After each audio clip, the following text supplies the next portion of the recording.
Hello दोस्तों, आज हम आपके लिए लिटरेरी टर्म के क्वेश्चंस लेकर के आए हैं जो आपके जूनियर के लिए और आने वाले जो एलटी ग्रेड एग्ज़ाम हैं उनके लिए इम्पॉर्टेंट होंगे। ठीक है, तो आप सभी का एक बार स्वागत है लर्निंग लिटरेचर में। ठीक है, तो आइए शुरू करते हैं। जो पहला क्वेश्चन है क्या है, व्हाट इज़ कैंटो। कैंटो क्या होता है? कैंटो आप लोगों को पता होगा कि ये रेसिटेबल सेक्शन होता है आपका लॉन्ग पोएम। क्या होता है? रेसिटेबल, रिसाइटेबल या रेसिटेबल जो भी पढ़िए, तो आपका यानी एक तरह से जो पोएम होती है उसके जो पार्ट कर दिए जाते हैं वो भी लॉन्ग पोएम में, तो उसको कहा जाता है कैंटो। ठीक है, सेकेंड क्वेश्चन है, who introduce blank verse in England. तो ब्लैंक वर्स आप लोग देख सकते हैं ड्राइडन, चासर, मार्लो और एल.आर. सरे। तो एल.आर. सरे हैं जिन्होंने क्या किया था, ब्लैंक वर्स को इंट्रोड्यूस किया था। ठीक है, साथ एक चीज़ ये कि टर्जा राइमा, ओटावा राइमा, ठीक है, ये किया था आपके टॉमस बैट ने। ठीक है, टॉमस बैट ही जो कि सॉनेट को इंट्रोड्यूस किए थे। ठीक है, सॉनेट इंट्रोड्यूस किए थे जो कि ऑक्टेव और सिस्टेट पार्ट में थी। ठीक है, जबकि यही अर्ल ऑफ सरे ने ही और क्या किया था, जो शेक्सपियरियन सॉनेट है या इंग्लिश सॉनेट है उसको क्या किया था, इन्होंने ही अर्ल ऑफ सरे ने ही इंट्रोड्यूस क्या किया, उसको क्या मॉडिफाई कर दिया था थ्री क्वार्टर एंड कपलेट में। ठीक है, अगला question, what kind of poem is a monody. Monody क्या होती है? मोनोडी भी एक तरह की पोएम होती है जिसको हम पोएम ऑफ सॉरो कहते हैं। ठीक है, क्या कही जाती है? Poem of sorrow. ठीक, मोनोडी। अच्छा, मोनोडी की कंडीशन ये भी होती है, ठीक है, जब किसी इंडिविजुअल पर लिखी जाती है पोएम ऑफ सॉरो तो उसको कहते हैं मोनोडी। ठीक है, आगे चलते हैं। एपिक। एपिक क्या होता है? What is epic? A brief poem classical in style in form of dialogue between shepherd. Shepherd वाली पोएम हो जाएगी तब तो फिर क्या हो जाएगा उसको आप लोग जानते हैं। ठीक है, a poem of strictly formal kind, नहीं। A poem which can be sung, ऐसा भी नहीं है। A long narrative poem telling the splendid deed of some hero of history और लीजेंड, यही आपका हो जाएगा इसमें। यानी जो एपिक होता है उसका जो हीरो होता है, अच्छा, उसकी तो एक ग्रैंड स्टाइल होगी। ठीक है, और उसका जो हीरो होगा कहीं ना कहीं किसी एक कम्युनिटी को पूरा क्या करेगा, वो रिप्रेजेंट करता है और लीजेंडरी हीरो होता है। ठीक, तो उसको कहते हैं epic. The term new criticism. New criticism किससे संबंधित है? तो न्यू क्रिटिसिज्म संबंधित है डेलन थॉमस से। किससे संबंधित है? डेलन थॉमस से। लैम्पून। लैम्पून क्या होता है? अब लैम्पून देख लीजिए, coarse satire taking individual stanza in nonsense verse to ridicule somebody, a dramatic comedy mean to excite laughter, ऐसा भी नहीं है। A dramatic entertainment mean to give pleasure. तो इसमें से आप लोग देखिए क्या हो सकता है। अगर इसमें देखा जाए ना तो लैम्पून का मतलब होता है एकदम भद्दा सटायर होता है। ठीक है, लेकिन किसी इंडिविजुअल के ऊपर सटायर किया जाए, जैसे ड्राइडन ने किया था, ठीक है, सेप्टेसबरी के ऊपर, तो वो क्या हो जाता है, उसको कहते हैं लैम्पून। किसी एक के ऊपर जब हम अटैक करते हैं, सटायर करते हैं, तो उसको कहा जाता है लैम्पून। क्लियर? कोअर सटायर अटैकिंग इन इंडिविजुअल, इंडिविजुअल पर ही होगा ये। सरेलिज्म। सरेलिज्म की बात की जाती है। Surrealism was a movement in art and literature which originated in, ये कहाँ पर ओरिजिनेट होता है, इसको आप लोग जान लीजिए, ये होता है फ्रांस में ओरिजिनेट होता है। Clear? Next question, the act of talking to oneself on the stage in the drama and so to utter thoughts aloud is known as, ये आप लोग भली भांति परिचित होंगे इससे। ठीक है, इसमें कोई डाउट नहीं है, आप लोग सी की तरफ जा रहे हैं। ठीक है, क्लियर? और इसका सॉलिलकी ही हो जाएगा। और इसी की, अच्छा, शॉर्ट सॉलिलकी जो होगी उसको एसाइड कहा जाता है। क्या कहा जाता है? Aside, ASIDE। ठीक है, शॉर्ट सॉलिलकी कहा जाता है। Stream of consciousness. Next question, stream of consciousness in literature denotes. Stream of consciousness किसको डिनोट करता है, किसको बताता है? देखिए आपके सामने चार ऑप्शन है। A mode of narration that capture the full flow of the characters mental process, I state of mind, manner of linguistic expression, dramatic monologue. तो ड्रामेटिक मोनोलॉग की बात है ही नहीं। Stream of consciousness, a mode of narration that capture the full flow of characters mental process, जो एक तरह से character के मेंटल प्रोसेस को कैप्चर करके रखे। ठीक है, उसी को कहते हैं स्ट्रीम ऑफ कॉन्शियसनेस। ठीक, नेक्स्ट क्वेश्चन है, the liberty which poets take is called, इसी को क्या कहते हैं, आप लोग जानते होंगे। ठीक है, इसको क्या कहा जाता है? Poetic license. Poetic license. Poetic justice, ये ड्रामा में यूज़ किया जाता है। राइमिंग स्कीम भी आप लोग जानते हैं। Next question, litotes is a Greek word for, litotes का मतलब होता है प्लेन एंड सिंपल। लिटोटस मतलब क्या हो जाएगा? Plain and simple. क्या हो जाएगा? पहला ऑप्शन हो जाएगा। Clear? Gothic novel, gothic novel ऐसी सेटिंग जो कहीं पर, जिसको भुताहा नॉवल कह सकते हैं आप लोग, ठीक है, या डरावना नॉवल ऑफ टेरर जिसको कहते हैं, हॉरर नॉवल भी कहा जाता है इसी को, ठीक है। कौन कौन सा नॉवल हॉरर नॉवल भी कहा जाता है, जिसकी सेटिंग मान के चलिए कि ऐसी होती भी है जो खंडहर ज़मीन होगी वो, या पुराना कोई कैसल होगा, ठीक है। मूवीज़ में भी यही चीज़ें दिखाई जाती हैं, तो उसको कहा जाता है, ठीक है, क्या कहा जाता है? Novel of terror. और इसकी सेटिंग जो होती है मिडवल सेटिंग होती है, ठीक है। तो इसमें देखिए क्या है, इसमें कोई ऑप्शन में है novel which originate in goats, goats से कोई मतलब नहीं है। जर्मैनिक नॉवल ऐसा भी नहीं है। अ type of fiction which medieval setting, ये आपका मैच कर रहा है, ये हो जाएगा। अ type of fiction set in Gothic building, अब ऐसा भी नहीं है तो ये भी नहीं हो जाएगा। गोथिक बिल्डिंग्स, गोथिक बिल्डिंग नहीं होती हैं, ठीक है। अगर हम ये कह दें कि जो एंशियंट बिल्डिंग होती हैं या जो हमारे पैलेस होते हैं उनकी बात होती तब तो सही हो जाता है। यहाँ पर मिडल सेटिंग हमारा सही हो जाएगा। व्हाट इज़ मीन बाय डॉगरल, डॉगरल, डॉगरल क्या होता है आप लोग जानते भी होंगे। शेक्सपियर की एक जो मतलब कि पोयम क्या है, उनकी जो टॉम्ब स्टोन पे लिखा गया है वो भी डॉगरल है, ठीक है। डॉगरल का मतलब होता है रफ, हैवी, जर्की, वर्सिफिकेशन, ठीक है। जर्की होगा, ठीक है, ऐसे। और इसी को हिंदी में कहते हैं तुच्छ कविता। कैसी कविता? तुच्छ कविता। और वो डॉगरल जो शेक्सपियर के टॉम्ब स्टोन पर लिखा गया है वो भी क्या है? डॉगरल ही है, एक तरह से तुच्छ कविता। उसमें कहते हैं जो हमारे पत्थर को हटाएगा उसके लिए श्राप है, जो इसको सुरक्षित रखेगा वो हमेशा के लिए खुश रहे। तरह तरह की बातें उसमें लिखी हुई हैं, आप लोग जानते हैं उसकी। तो वो क्या है? वही चीज़ इसमें भी बताया गया है। Next question, what is an occasional poem? Occasional poem क्या होती है? देखिए, a poem written in at random, ऐसा कुछ नहीं है। A poem written in the memory of dead, ये भी नहीं है। A poem written to adorn और मेमोराइज अ स्पेसिफिक ओकेजन, यही होता है इसका ऑप्शन, आपका सही हो जाएगा। ऐसी पोएम जो किसी के लिए, किसी के सम्मान में लिखी गई है। एडॉर्न का मतलब सजाना, तो सजाने का, मेमोराइज अ स्पेसिफिक स्पेशली लिखी जाती है उसको याद करने के लिए, तो उसको। क्लियर?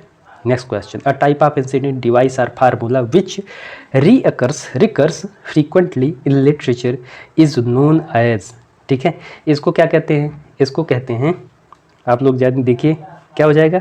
अगर दो की तरफ जा रहे हैं, थीम की तरफ जा रहे हैं, तो आप बहुत सही पकड़ रहे हैं, ठीक है, गुड। अगर आप लोगों को क्वेश्चन अच्छा लगता है तो लाइक, शेयर, सब्सक्राइब जरूर कीजिए, ठीक। आगे next question, the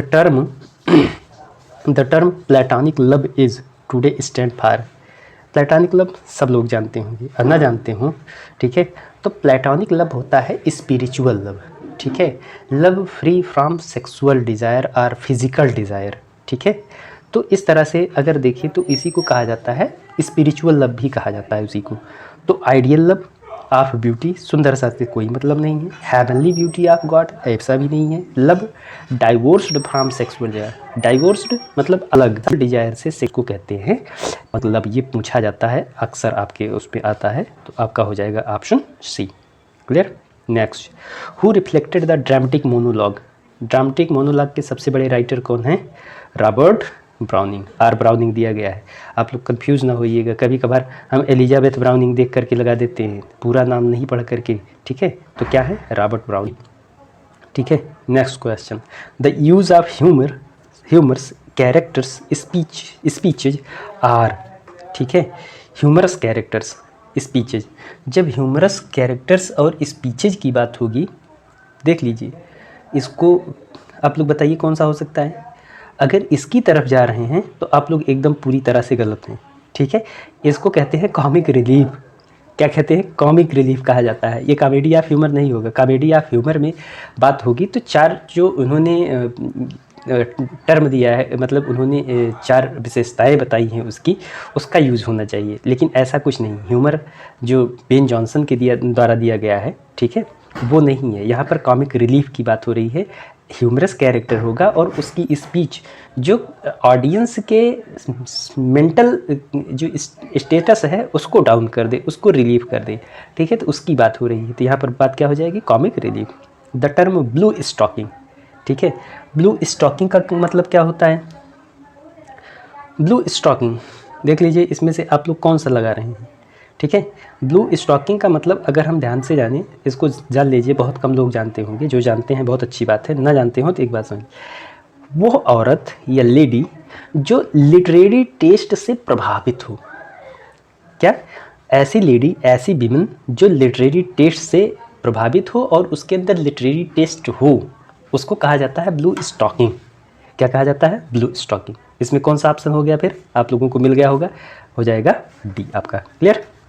alexandrine, alexandrine क्या होती है? देख लीजिए आप लोग एक बार देख लीजिए, इसमें क्या है?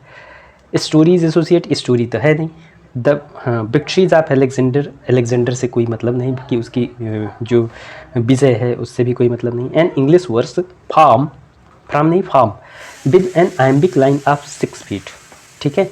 एक लाइन होती है, आइम्बिक लाइन होती है जिसमें 6 फीट होते हैं, उसको कहा जाता है एलेक्जेंड्राइन, ठीक है, एलेक्जेंड्राइन। तो आपका कौन सा ऑप्शन हो जाएगा? सी हो जाएगा। क्लियर? नेक्स्ट, एंटी क्लाइमेक्स, ठीक है। एंटी क्लाइमेक्स, क्लाइमेक्स और एंटी क्लाइमेक्स। जो क्लाइमेक्स होता है, क्लाइमेक्स जो होता है, क्लाइमेक्स का मतलब होता है लैडर। क्या होता है? लैडर। इसको ध्यान में रखिएगा। क्लाइमेक्स मतलब लैडर, और एंटी क्लाइमेक्स मतलब, अब जब क्लाइमेक्स लैडर एक तरह से ऊपर की तरफ जा रहा है, उत्थान हो रहा है, तो एंटी क्लाइमेक्स का मतलब हो जाएगा फिर सिंकिंग, जस्ट अपोजिट हो जाएगा, ठीक है। क्या हो जाएगा? Sinking after climax. जब ऊपर जाते हैं तो उसके बाद जब नीचे आते हैं तो उसको कहा जाता है एंटी क्लाइमेक्स, ठीक है। इसके लिए वर्ड आता है sinking. Who is pioneer of gothic novels? Gothic novel का जो सबसे बड़ा नाम आता है पाइनियर में आता है होरेस वॉलपोल का। इनका एक वर्क है कैसल ऑफ ओट्रांटो, जो कि यहीं से स्टार्टिंग हो जाती है गोथिक नॉवेल की, ठीक है। Feminine rhyme, feminine rhyme means क्या होता है इसको बताना है, ठीक है। देख लीजिए इसमें क्या हो सकता है आप लोगों के अकॉर्डिंग, ठीक है। इसमें क्या होगा? हो जाएगा आपका rhyme in 2 syllables the second unstressed, ठीक है। 2 syllable की लाइन होगी जिसमें पहला स्ट्रेस्ड होगा, सेकेंड अनस्ट्रेस्ड होगा, ठीक है। ये तो हुई फेमिनिन राइम। अगर हम मैस्कुलिन राइम की बात करें, ठीक है, इसकी मैस्कुलिन राइम की, तो सेलेबल सिंगल स्ट्रेस्ड सेलेबल वाली जितनी लाइन होंगी उनको कहा जाता है मैस्कुलिन राइम। कितनी? सिंगल स्ट्रेस्ड सेलेबल, तो वो क्या हो जाएगी? मैस्कुलिन राइम, ठीक है।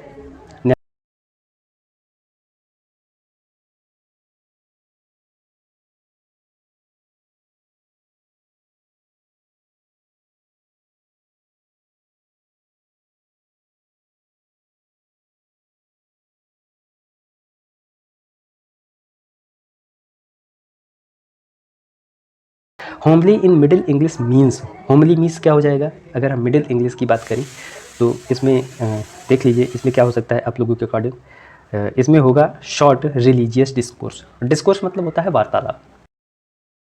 शॉर्ट भी with a rogue as a hero. क्या? The line consist of pentameter. Pentameter आप लोग जानते हैं, पेंटा का मतलब 5 होता है, ठीक है। पेंटा मतलब 5 होता है। 3 फीट का हो जाएगा टर्सेट, इसी को कहते हैं।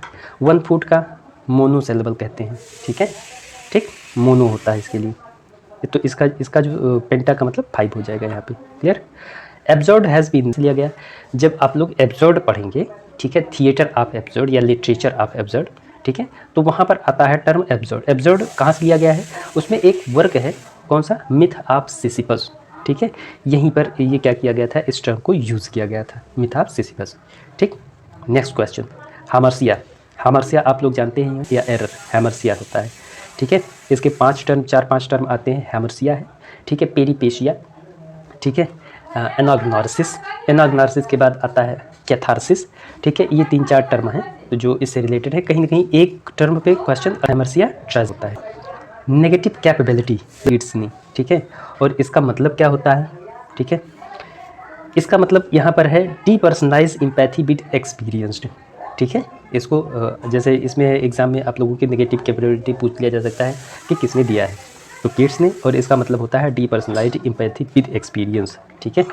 Next question, which of the following is are true of naturalism, ठीक है। नेचुरलिज्म की अगर बात होती है इसमें से कुछ नहीं है। Man is a part of nature, man is higher order animal, animal तो है नहीं। Heredity and environment determine man's life, ऐसा भी नहीं है। हेरिडिटी से कोई मतलब नहीं है। हाँ, इन्वायरमेंट तो हो सकता है लेकिन वो भी नहीं, ठीक है। अब अगर इसमें हम नेचुरलिज़म की बात करें तो नेचुरलिज़म में आपका रिटर्न टू नेचर की बात होती है, ठीक है, जो कि किसकी फ़िलासफ़ी है, रूसो की फ़िलासफ़ी है, जो पूरी तरह से वो कहते हैं कि उसमें जो नेचर है वही सर्वे सर्वा होती है, ठीक है। जैसा कि वर्ड्सवर्थ को भी हम पढ़ते हैं तो वर्ड्सवर्थ के लिए तो नेचर ही सब कुछ है, ठीक है। उसमें कहते हैं one impulse from the वर्नल would, ठीक है। ये भी पूरी तरह से नेचुरलिस्टिक पोएम है, ठीक। तो इसमें क्या होगा, नेचुरलिज्म की बात होगी तो रिटर्न टू नेचर इसमें नॉन ऑफ दीज होगा। Full fathom five thy father lies, F F F F, देखिए अगर एफ एफ हो रहा है और वो कंडीशन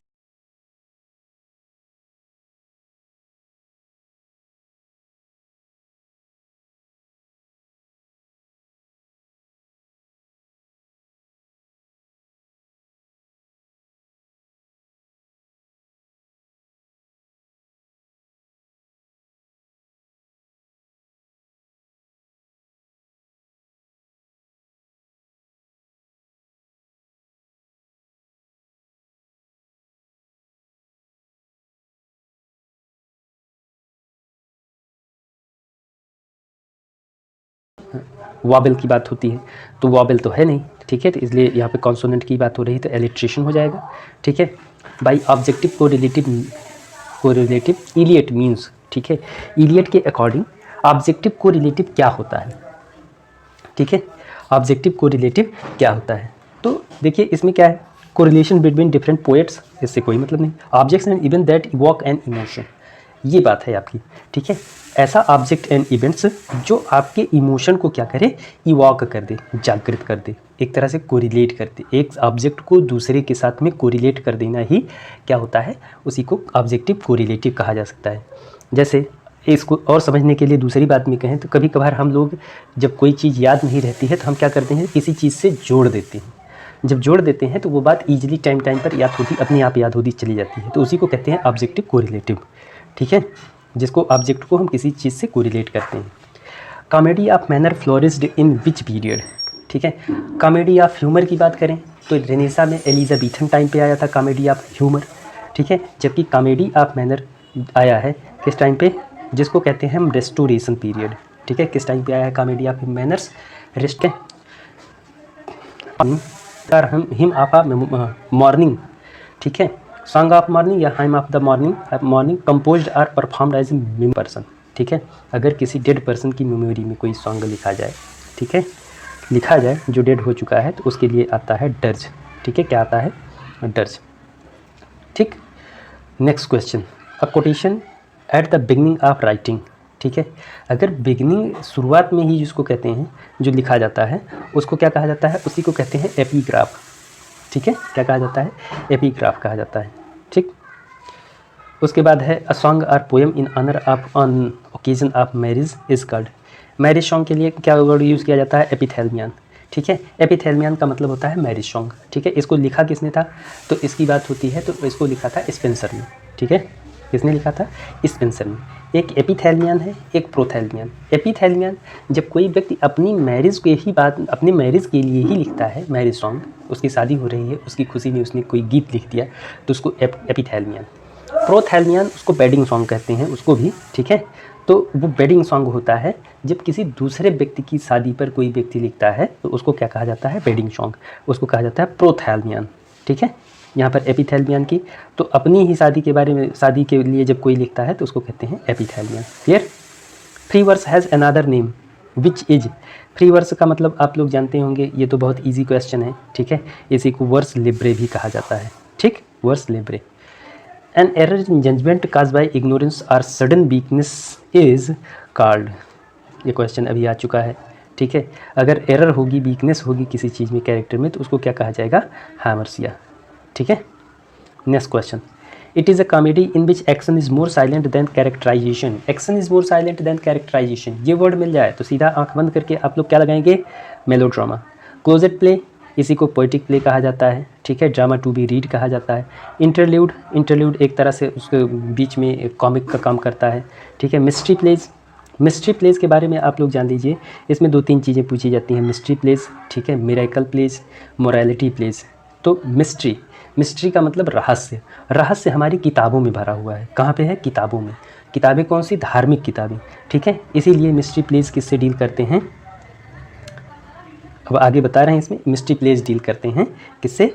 जो बाइबल्स हैं, ठीक है, या जो इस तरह की किताबें हैं, तो धार्मिक पुस्तकें उससे डील करती हैं। जो मिरेकल प्लेस होते हैं, मिरेकल कौन करता है? चमत्कार करते हैं साधु संत, ठीक है, साधु संत करते हैं। तो इसीलिए जो मिरेकल प्ले डील करते हैं वह सेंट एंड मार्टायर से करते हैं, ठीक है। चमत्कार कौन करते हैं उसको ईजिली याद करने के लिए बता रहे हैं। तो सेंट एंड मार्टायर क्या? सेंट जो होते हैं चमत्कार करते हैं, आंख बंद करेंगे, हाथ को ऐसे 4 बार करेंगे, तुरंत कहेंगे छू ले जा बच्चा, तो उसको क्या कहते हैं? वो चमत्कार करते हैं, ठीक। मिरेकल, यहाँ पर रहस्य मिस्ट्री की बात हो रही है। आगे चलते हैं। जबकि इसका जो ऑप्शन है यहाँ पर comedy which in which action is more silent than characterization, तो आपका हो जाएगा melodrama. Next question, a composition that imitate somebody's style in a humorous way is called. ये देखिए, इसको बहुत अच्छा क्वेश्चन है ये, ठीक है। इसको क्या कहेंगे? अगर समबॉडीज स्टाइल अगर इमिटेट की जाए किसी की स्टाइल को, तो इसी को कहते हैं पैरोडी, ठीक है, इसी को कहते हैं पैरोडी। इसी में आता है आपका रेप ऑफ द लॉक भी एक क्या है? वो भी पैरोडी ही है, मॉक ही किया जाता है। Next question, a stanza of 4 line is called. 4 line क्या आता है? इसको कहते हैं क्वाट्रेन। ये किसके अंतर्गत आता है? बैलेट के अंतर्गत आता है, ये भी ध्यान रखिएगा। किस में? बैलेट में, ठीक। Stanza of 4 line. Couplet 2 line की होती है, ठीक है, 2 लाइन की। सेस्टेट 6 लाइन की। क्वार्टर्स मतलब वो होता नहीं क्वार्टर, ठीक है। The term stream of consciousness use in book of William James का एक वर्क है जिसको कहा जाता है प्रिंसिपल ऑफ साइकोलॉजी, ठीक है। क्या कहा जाता है? Principal of psychology. इसी में इन्होंने इस टर्म को यूज़ किया था, स्ट्रीम ऑफ कॉन्शसनेस, ठीक है। तो क्या हो जाएगा? Second, principle of psychology. New criticism is written by, एक वर्क है न्यू क्रिटिसिज्म। इसको लिखा था जेसी रैनसम ने। किसने लिखा था? जेसी रैनसम ने, ठीक है। 7 टाइप ऑफ एम्बिगिटी, जो भी पढ़े होंगे जानते होंगे। 7 type of ambiguity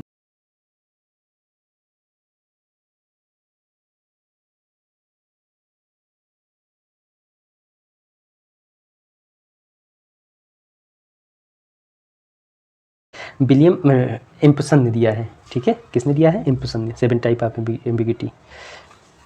correction, next question, a correction by amending a correction resulting from critical editing is called, ठीक है। जब क्रिटिकल एडिटिंग की जाती है, किसी चीज़ को बदल करके फिर से कुछ लिखा जाता है, तो उसके लिए आता है इमेंडेशन, ठीक है। क्या आता है? इमेंडेशन। Jacques Derrida. अब सबसे पहले तो ये जान लीजिए कि थे क्या ये फ्रेंच फिलासफर थे, ठीक है, और क्रिटिक थे, तो उसी ग्रुप से बिलोंग भी करते हैं, ठीक है। कौन सा हो जाएगा? French philosopher and critic. इन्होंने क्या दिया है? इन्होंने जो टर्म दिया है उसको कहते हैं डिकॉन्स्ट्रक्शन। अब डिकॉन्स्ट्रक्शन का मतलब क्या होता है? डिकॉन्स्ट्रक्शन ये टेक्स्ट और उसके मीनिंग को लेकर के होता है। डिकॉन्स्ट्रक्शन में ये बताया जाता है, डिकॉन्स्ट्रक्शन समझ लीजिए, इसमें ये बताया जाता है कि जो टेक्स्ट होता है उसकी कोई एक मीनिंग नहीं होती है, ठीक है। अगर हम एक पैसेज किसी एक ही पैसेज को 100 लोगों में बांट दें और कह दें कि इसको एनालिसिस कीजिए, अपने हिसाब से मीनिंग निकालिए, तो 100 तरह की मीनिंग निकलेगी। ऐसे ही कहते हैं कि वो भी सफिशिएंट नहीं है, बल्कि अगर हम उस पैसेज को 1000 लोगों में बांट दें तो उसकी भी मीनिंग निकलेगी, ठीक है, यानी 1000 मीनिंग हो जाएगी।